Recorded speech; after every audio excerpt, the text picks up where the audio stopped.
Красота.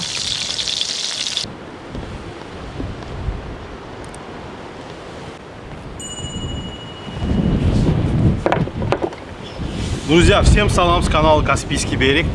Сегодня мы будем готовить котлетки. Но котлетки не простые, все скорлупки золотые. Мясо чистый изумруд. Друзья, еще раз приветствую вас. Сегодня будем готовить котлеты по-грузински. Называется это блюдо абхазура. Рецепт этих котлет, друзья, очень красивый и, уверяю вас, очень вкусный. Начнем приготовление с рубки фарша.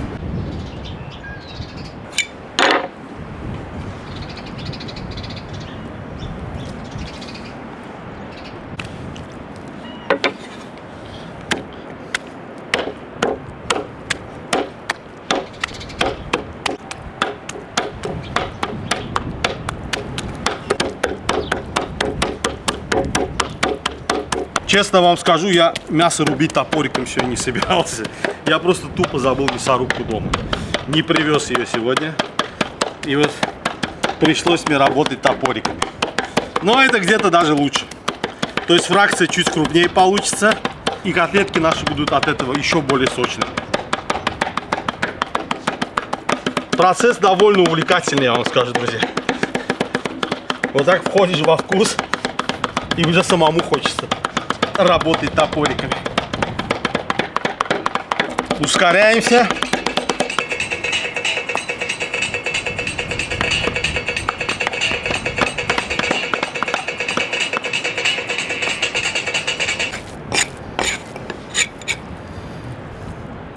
Посмотрите, какой фарш красивый, а?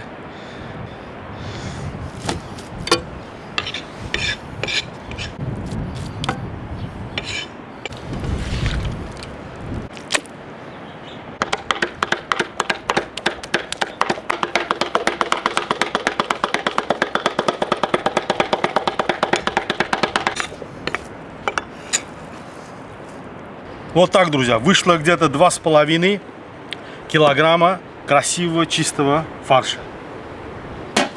А теперь мы займемся тем, что вот эти котлеты грузинские, абхазура, что их отличает от обычных котлет.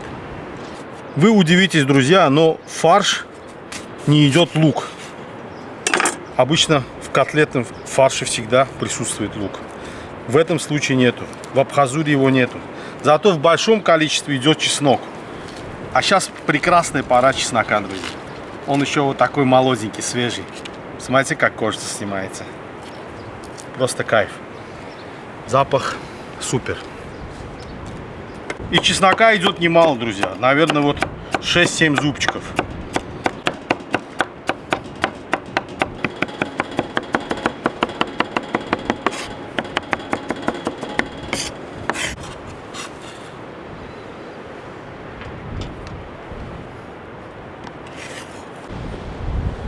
Теперь идет барбарис. Вот так, немало.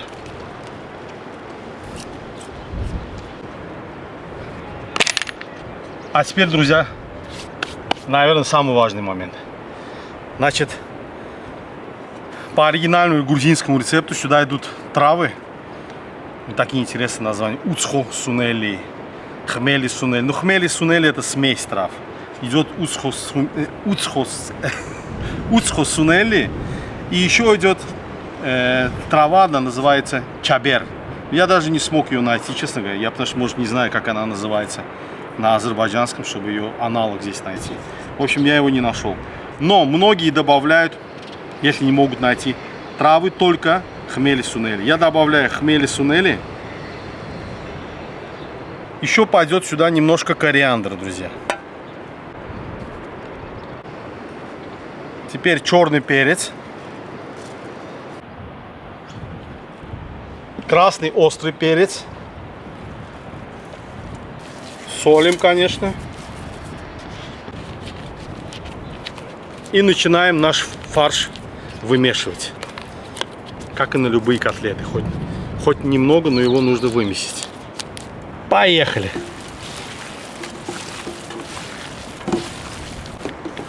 Друзья, вы поняли, да, что это за фарш получился? Это не фарш, это все ароматы Кавказа, Грузии, Азербайджана. Вот все здесь. Но это еще только одна часть. Сейчас вторая будет вообще супер. А теперь, друзья, вторая часть. Вот эти самые котлетки у нас будут жариться не просто так, а в жировой сетке. Это, наверное, главная причина, почему эти котлеты получаются очень вкусными. Потому что в жировой сетке все соки, жиры и так далее, все остается в мясе, никуда не уходит. Вот, друзья, формируем котлетки. Значит, котлетки эти должны быть крупные. По рецепту они довольно-таки крупные. Обычные котлеты по форме, но размер чуть крупнее у них. Это раз. Заворачиваем.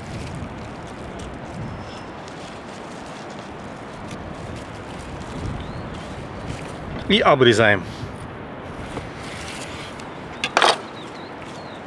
Вот смотрите, какая мощная котлета получается.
Итого 10 котлет. Котлеты мощные, друзья. Каждая по 250 грамм, наверное. Атомные.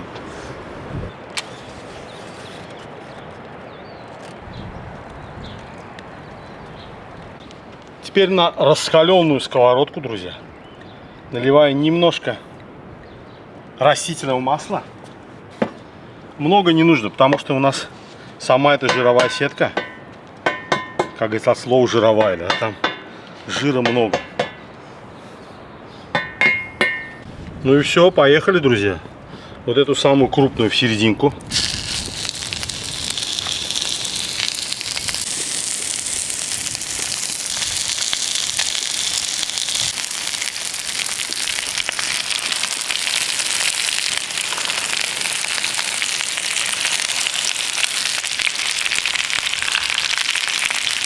Больше не идет.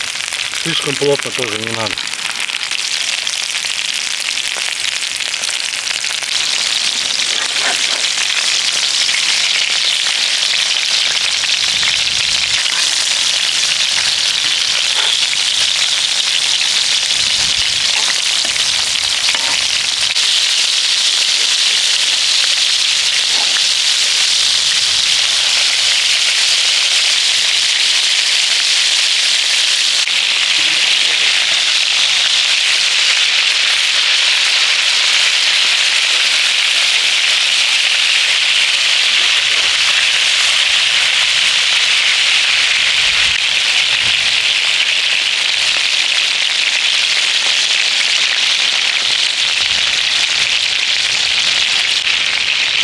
Друзья, видите, что творится здесь?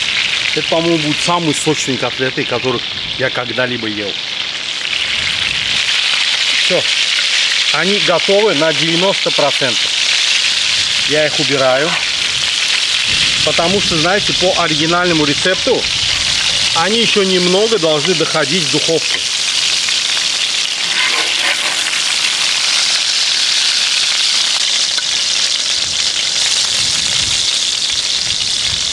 Красота.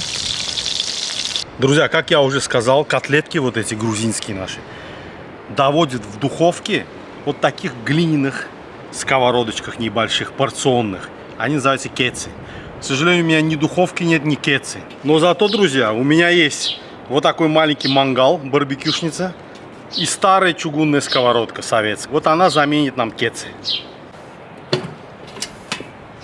Вот угольки здесь хорошие. Теперь я возьму две самые красивые большие котлеты, друзья. Так.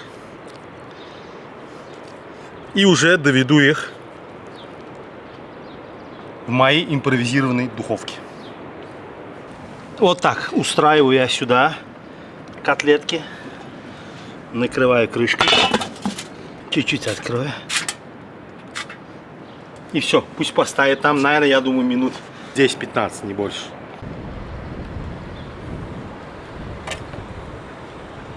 Друзья, котлеты, как я подозреваю, очень вкусные. Но при этом они очень жирные. Вы сами все прекрасно видели. К такой еде, мне кажется, лучший гарнир — это вот такой хороший витаминный салат.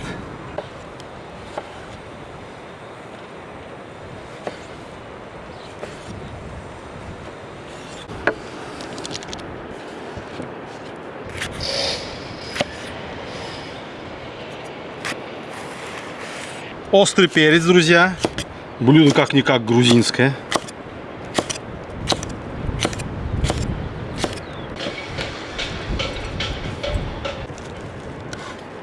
Конечно же, кинза, друзья, в первую очередь.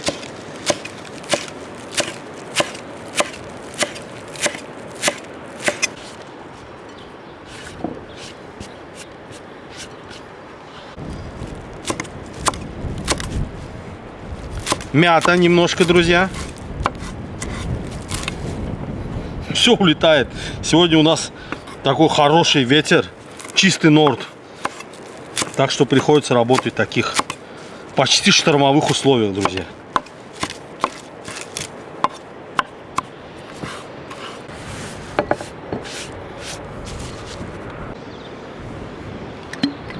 Теперь, друзья, немножко растительного масла. Виноградного уксуса.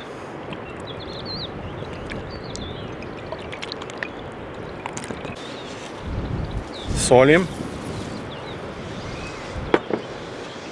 И перемешиваем. Вот этот салат, друзья, он называется витаминная бомба. Но с такой жирной едой я вот очень всем рекомендую. Во-первых, такую жирную еду мы часто не едим, друзья. Потому что многие пишут в комментариях: а, такую жирную еду нельзя, вредно. Да, я понимаю, конечно, если это есть каждый день в неделю, там 3-4 раза, вредно. Но я уверяю вас, если вы это едите в месяц 2 раза, ну максимум в неделю 1 раз, а чаще и не получается, то никакого вреда не будет. А тем более, друзья, если это вот таким вот витаминным салатиком все разбавляется. И котлетки наши уже, наверное, подоспели. Ага, звук слышите, вот они здесь. Ага, побулькали. Все, они дошли. 15 минут постояли, я уже уверен, что они дошли. Я даже не буду отсюда их вытаскивать, друзья. Прямо вот так с мангалом вместе отнесем.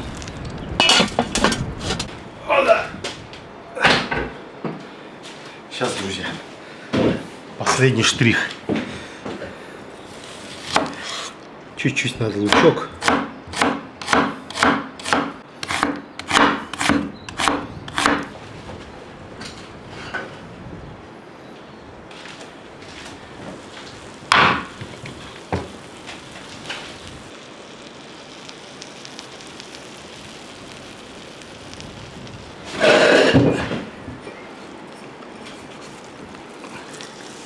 Вот так посыпается лучком. А, лук зашкварчал. Сковорода горячая. Что значит чугунная? Вот чугуна плюс вот это, да.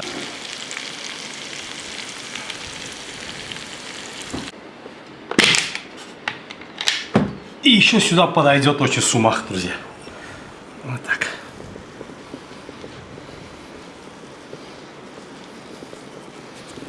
Все, друзья, пробую и загадываю желание. Потому что пробую я это блюдо, эту грузинскую котлету Первый раз.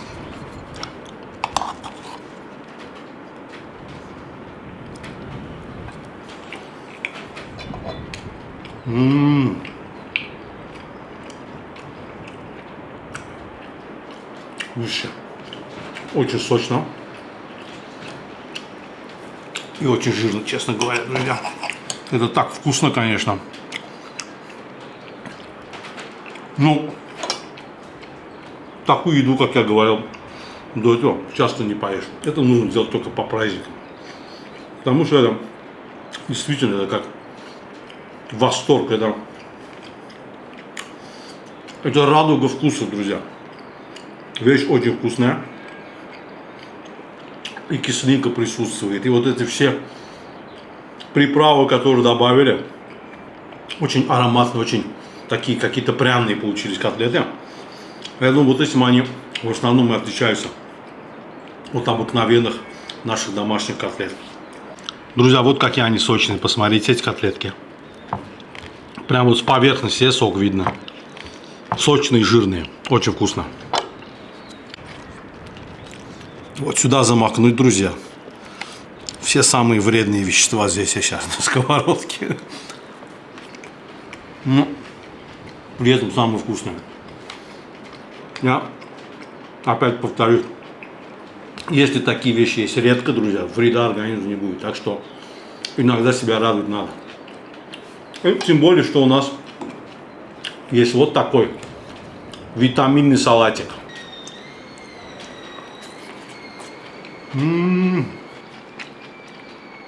Друзья, клянусь, вот этот салат, он, если не полностью, но он нейтрализует часть этих жиров. 100%. На такой вкус. Зелень, помидоры, острый перец, уксус. Шикарно просто, просто шикарно. Вот к этому блюду никакой гарнир делать не нужно. Я имею в виду, сюда не подойдет ни картошка, ни рис, там, не знаю, ни гречка. Только вот такие вещи, легкие. Потому что это жирное, а это у нас витамины, кислинка, супер. Очень подходит. А еще вот такие вещи, друзья. Вы догадываетесь, да, принято, особенно если мы в Грузии, принято запивать хорошим вином. А если мы это сделаем сегодня из рога, это будет совсем по-грузински, по-кавказски. Да, из рога пьют не только грузины. Рог — это, наверное, самый древний сосуд, какой был у людей. Но тем не менее, это очень по-кавказски красиво. И выпью я это вино из рога стоя.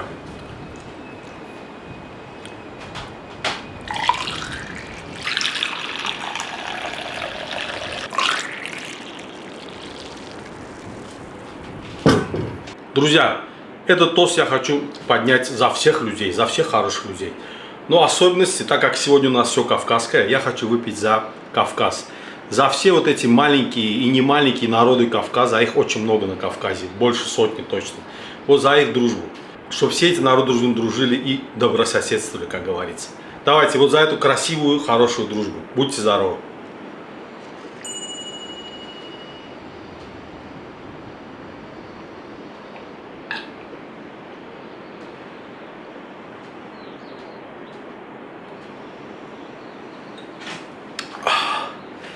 Теперь я понял, почему все грузины пьют, если даже вино со стакана, то обязательно до дна. Это привычка с рога пошла. Потому что если его не выпьешь до дна, его на стол просто не поставишь.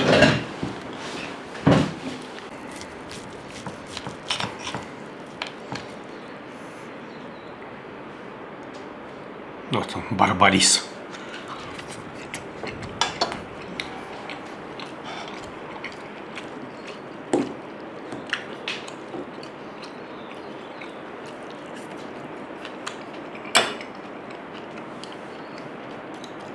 Блюдо сегодня было изумительное, друзья. Всем спасибо за то, что меня смотрели. До новых встреч на канале Каспийский берег. До свидания.